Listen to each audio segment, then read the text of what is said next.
আসসালামু আলাইকুম এভরিওয়ান, আশা করি সবাই ভালো আছেন। তো আলহামদুলিল্লাহ আমিও আপনাদের দোয়ায় অনেক ভালো আছি। তো আসলে আমি ফেসবুকে কিভাবে কন্টেন্ট মনিটাইজেশনটা সেটআপ পেলাম আপনাদের সেটাই শেয়ার করব।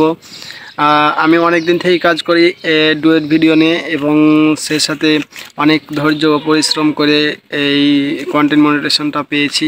তো কিভাবে পেলাম সেটাই আপনাদেরকে আজকে এই ভিডিওর মাধ্যমে জানাবো, এবং আপনারা সেরকমভাবে কাজ করবেন তাহলে আপনারা অবশ্যই পেয়ে যাবেন। আর এখন সবাইকে কন্টেন্ট মনিটাইজেশন দিয়ে দিচ্ছে, তাই একটু মনোযোগ সহকারে সবাই একটা জিনিসের পরে ভিডিও বানিয়ে যান, এবং টেক্সট ফটো আপলোড করলেই আপনারা কন্টেন্ট মনিটাইজেশন সেটআপটা খুব তাড়াতাড়ি পেয়ে যাবেন। আমি ফেসবুকে খুব অল্প দিনেই কন্টেন্ট মনিটাইজেশন সেটআপটা পেয়েছি, কিন্তু আমি কয়েকটি পেজ নিয়ে কাজ করি, কিন্তু সেগুলোতে সাকসেস হয়নি। আমার পরবর্তী একটি পেজ খুলে এবং সেটাতে নিয়মিত রিলস ভিডিও আপলোড করতাম, ফটো টেক্সট স্টোরি আপলোড করতাম, এবং সেগুলোর মাধ্যমে খুব তাড়াতাড়ি আমি কন্টেন্ট মনিটাইজেশন সেটআপটা পেয়ে এবং ডুয়েট ভিডিও বানিয়ে এখন সবাই অনেক টাকা ইনকাম করছে। তো আপনারাও আর বসে না থেকে আপনার এই মোবাইল ফোনের মাধ্যমেই ডুয়েট ভিডিও বানিয়ে ইনকাম করতে শুরু করুন। আর পরবর্তীতে আরেক ভিডিওতে আপনাদের জানা হবে কিভাবে ভিডিওগুলো আপলোড করা হয়, এডিটিং করা হয়, সেগুলো আপনাদের পরবর্তীতে ভিডিওর মাধ্যমে জানানো হবে। সবাই ভালো থাকবেন।